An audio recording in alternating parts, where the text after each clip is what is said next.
Are you currently studying for the exam DA-100 certification? If so, you should definitely stick around and watch this video. I sat down with someone who just finished their exam just an hour ago, and we talked through their exam experience in detail.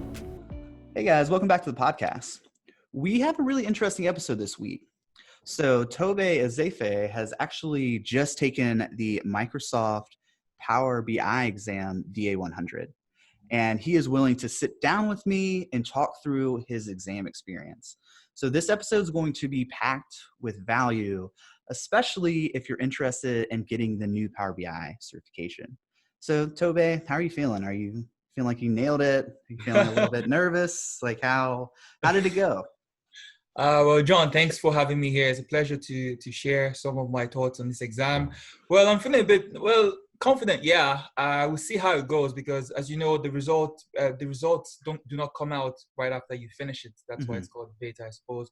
So I'm still expecting the results, hopefully soon, and I'm really positive about it. Yeah, it was a bit difficult, but it was okay, I think. Yeah. Right. So just to clarify for the audience, so it is June 22nd. And Yes. the exam is still in beta, and I think it'll be in beta until June 30th, I believe. I'm not sure, to be honest. Right. So if you guys are watching this, months ahead of the date in which we recorded this, things may have shifted a little bit, but it is my understanding that the exam structure is going to remain the same. And what they're doing during the beta phase is they're figuring out which questions are worded kind of awkwardly. And if, everyone is missing one of these questions, they're going to drop it. Okay. I think the structure is going to remain the same. Yeah. So before we jump into the specifics of the exam, I wanted to kind of interview you and kind of get an understanding of where you sit in terms of Tableau knowledge and experience. So, Tobe, how many years of experience do you have with Tableau? Tableau is not something I've used very, very often. I have maybe an intermediate level experience with Tableau. I meant Power BI. I was wondering where you were going with this. Well, Power BI is something I've been using for the past about three and a half years. So I'm very knowledgeable with Power BI. I've been working with the tool in my current company. I've been using it in my past company as well. So I'm very knowledgeable with it too. I'm very confident with it. I think it's one of the best, if not the best, visualization tool out there. I felt confident going into the exam today based on the experience that I had with Power BI, not solely based on the study that I did, but mostly on the experience that I had going into the exam. Right. So getting back to Tableau, actually, I took Are you sure you're talking about Tableau? Yeah, this time I am talking about Tableau. So a year ago, I did a course on the desktop specialist certification for Tableau, and I did zero studying. And because I had 3 years of experience, I was able to pass. But I do not think that this is the case with the exam DA-100. It's a little bit more intensive, right?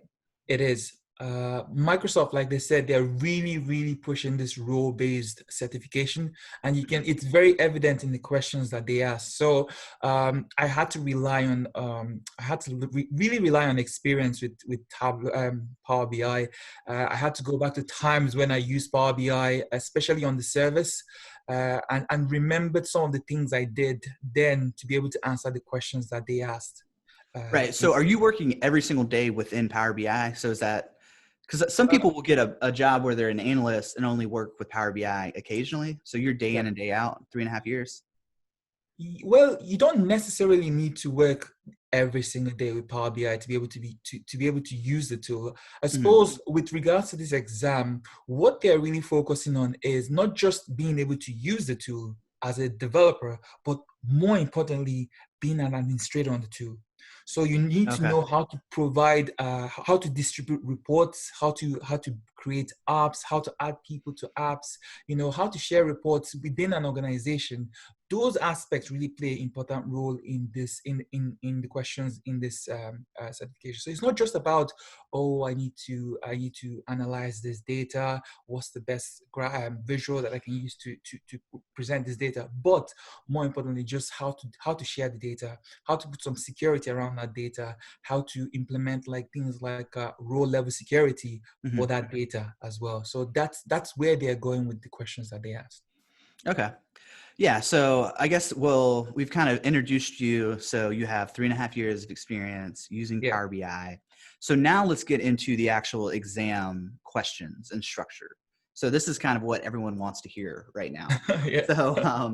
So how is it structured? Because I mean, right now, people are trying to figure out how many questions there are even. Like I saw multiple Reddit posts of how many questions was this? Yeah. There were 59 questions in total. And I had an hour after I finished the question. I still had an hour left after I finished the question. So I don't know if that's a good thing or a bad thing. Well, I have been doing quite a bit of research, like on the Power BI forums and Reddit, and a lot of people are working right up to the end. So I think that you're probably, if it's a bell distribution curve, you're probably on like the end of the bell curve where you have more experience than most people taking this exam. Yeah, but the downside to that is this, like, you know how Microsoft typically splits the sections of the questions that they ask. So, for example, like one section would be based on a case study or something like that. You only have a particular time to answer that. So you can't go back to those questions, even if you have a lot of time when you complete the exam. You can't go back to certain questions. So there's really no point having that extra time when you can only go back to 5 questions in the last section that you've done. Do you get what I mean? Right. So that's one thing I didn't like at all. I didn't like that at all. So I could only, when I finished and I had an hour left, I only had 3 questions I can go back to. Oh, that's frustrating. That is so annoying. Yeah. Okay. So what is the actual structure? And I'm not sure if this is for those of you who are listening, I'm not sure it's going to be structured the same way for every single person, but this should at least give you some kind of idea of what you're going to be walking into when you go in to sit for this exam. Yeah. So before I went in for the exam, I did look at Reddit as well to see people that had written the exam. I think there was just one person that was talking about it on Reddit, and the person mentioned something about the case studies. So I was expecting that. I wasn't sure how they would throw those case studies, but I was expecting. Then when I started the exam, it was literally the first question that came in. So the case studies, it kind of threw me off guard because they give you a real life scenario, a real world or business scenario where a company has a problem with their data or they're trying to generate some kind of reports, and they tell you the data sources. They actually show you the data sources involved. They show you the business rules involved, and they show you some constraints that the business have, some how do I say this? Some security things that the business would like to implement from those reports, and then they then ask you the questions. So you find yourself always having to navigate to that section where those where the case study is at, So you can't take notes, right? You can. Oh, you can. Okay. You can take note, but it really caught me off guard. So I wanted to go through those questions very quickly. I couldn't take notes. I had to just speed through them, and then I noticed that I couldn't go back to them afterwards. But the questions are very specific. It's like I said, it's something you would know if you have experience with the tool. Okay. Yeah. So that's something that I've been thinking a lot about, is what is the value of studying versus actually applying your knowledge? Because it's almost like working out. Like studying is almost like, writing out your workout plan, but then going and applying that skill is like going 3 days a week to the gym, and because it like hammers it into like the subconscious of your mind. Yeah. So you would kind of hazard those who are brand new to Power BI to take this exam. That's a very good question you asked. Before I get to that, let me just finish the structure. So when you finish those case studies, then you go into the normal questions that you normally get with every Microsoft exam, with the different options to choose from. Some of them you have to choose 2 options, or some of them you have to choose 1. Then you have the drag and drops with some DAX questions as well. So you need to be knowledgeable, not too knowledgeable with DAX. The DAX is not really, really intense. It's not good. It's not really intense. Okay. So if you know something like, if you know your related function, that's a really good one to know, and your calculate function. Those ones. Right. That calculate was literally in the exam guide. Yeah. Those ones come out a few times, and then the difference between your sum and your sum x, when to use them, very important as well. So after you get those kind of questions, then they give you some visuals, and they ask you some questions about those visuals as well. And then you have, towards the end, you then have another case study that you have to complete. So that's how I would split it those 3 ways. So you have the case study at the start, then you have the normal Microsoft questions, and then you have the case study at the end. So yeah, coming to your question now on study versus experience, I suppose is that how you ask the question? Just because a lot of people who are taking my Udemy course are brand new to Power BI, and I don't want to tell them, spend the $160 to take the exam or how much ever it is, and they have no chance, because I just don't want to, mislead them and say that, just studying my course is going to be enough. I did include quite a bit of case studies, but that's not the same as working for 3 years in a company with that. I can't replicate that in the course. Yeah. What I would say to that is this: you have to know the tool very well. So whatever tutorial, like my study plan for this, I went through a tutorial on the previous certification, which was the 778. The other the other Power BI certification that they had, I think that the one that they're going to retire soon, and this one's going to replace. I went through a study plan to study that from beginning to end, from an online course. Was it edX? It was CBT Nuggets. Oh, okay. Yeah, CBT Nuggets. I really like them. They're quite good as well. So, well, I use that to study, just to give my brain a refresher on how to use the tool, and it does help a lot. It does help a lot. At least a good few questions will come from you knowing the tool and how to use the tool. I suppose where the problem is for new people who want to start using Power BI is because first of all, you have to have a pro license to be able to use some features within Power BI. So like to share the reports to other people, and to broadcast, to share the reports to a larger audience, you have to have that pro license. So a typical new novice Power BI user would be working on a free license. So they're restricted to the number of features that they can even experiment with when studying, if you get what I mean. Whereas if you have the experience, it's more likely that in your workplace, you already have a pro license, you're working with real end users, you're working with, you're sharing your report with people within the organization. So that's the balance, So I wouldn't really, I would say if you're new to Power BI and you want to see how you can upskill in that in the experience part, the easiest way to go about it is just actually getting experience in that regard. It's going to be hard to learn experience from reading textbooks, if you know what I mean. Right. Well, so I think what the thinking is that I will get the certification, which will help me land my first Power BI job. Do you think that is some sound logic, or do you think that they've got it backwards, that they should work and then go and try to get certified? Because then it's more going to help you get that intermediate or advanced Power BI job.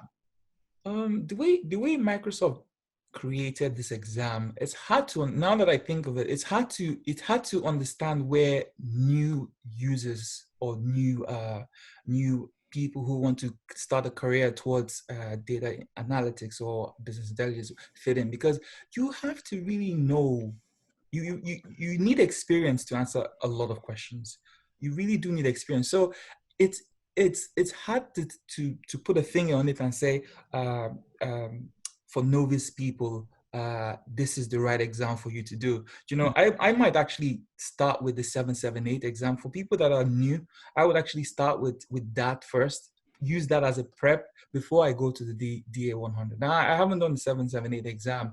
I went straight to D-100 because I had the experience, and I said I'll just try it out. So it's really hard to just give an opinion on whether it's the right exam for people that are new to Power BI. It's really hard to put that into perspective. Yeah.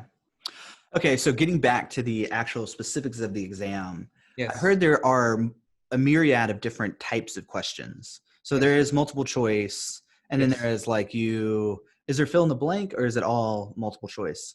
Oh, good one. There's no fill in the blank. No fill in the blank. Okay. No fill in the blank. That's good. So what can you break down the different types of questions? Because I did have another student who took my course say that some were kind of like logical. It was kind of hard to understand what she was talking about. Okay.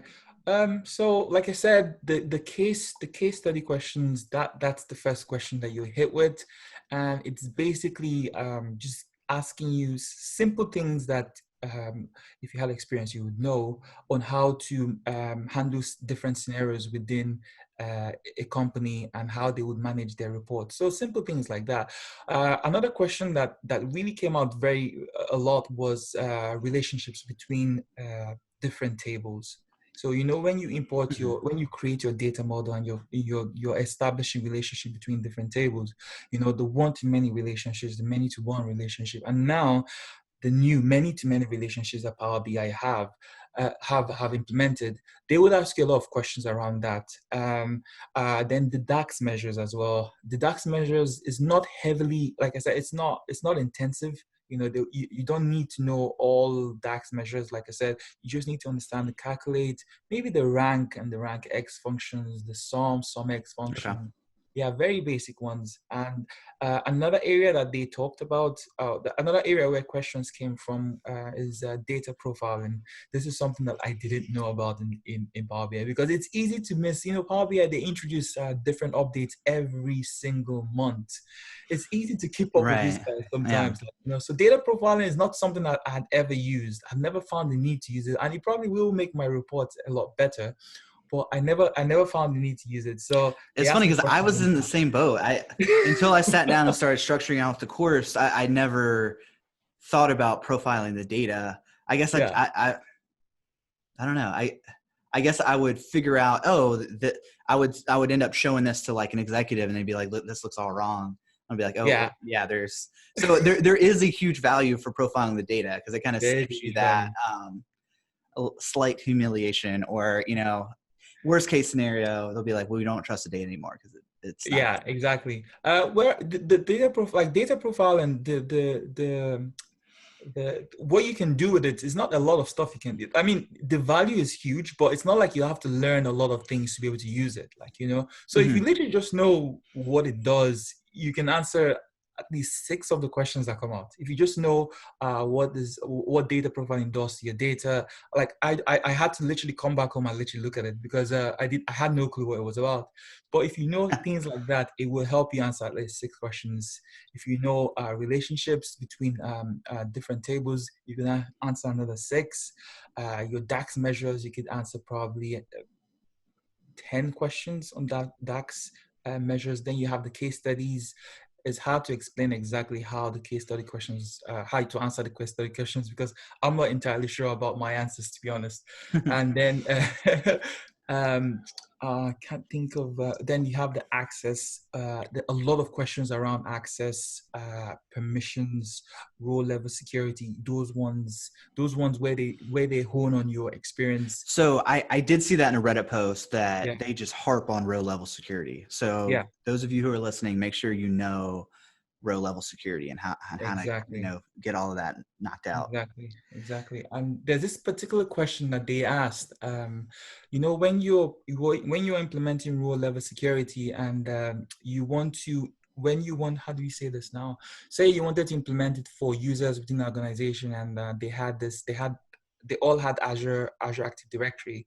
How to get their username and implement the row level security on the user that logs into Power BI. So those kind of things, that one came out as well. There's a method, or there's a function that you can use within DAX to implement that row level security there. So if you're using Power BI, you would know this, and like that's an easy mark for you to get if you know this. Good. Okay, so to kind of close out this interview, the exam guide breaks it down into 5 sections. So there is connecting to data, modeling data, visualizing, analyzing, and deploy and maintain deliverables. Yeah. So I was kind of surprised that you said that Power BI service was such a big part of the exam, because in the exam guide, it's only like 10 to 15% of the total questions are supposed to be about that. Were they just hard questions, or did they take up more than that? They were not hard questions. They are questions that if you had the experience of ever, like even if it was 2 years ago, you did something that was remotely related to the question that they asked, you would know the answer to. Okay. Yeah. And then also too, so kind of a second part to this question, it says data modeling, that, section there is 20 to 25% of the exam. Was there just a bunch of questions on data modeling? Yeah, there were like I said, with the relationships, that came out a lot. I suppose.